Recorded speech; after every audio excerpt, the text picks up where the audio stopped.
In the Reagan family, in the Blue Blood series, one of the things that happens pretty frequently is that a member of the family gets emotionally hijacked.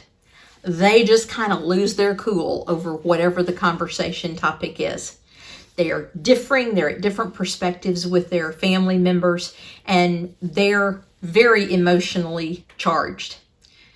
But what I love about this family is even though that happens, they always open the door to accept forgiveness when it's requested.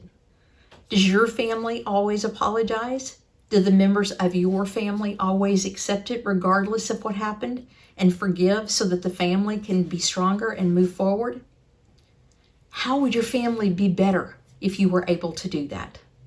Be sure and comment and also like and share this. Friday we'll have our Blue Bloods Friday Family Focus Challenge.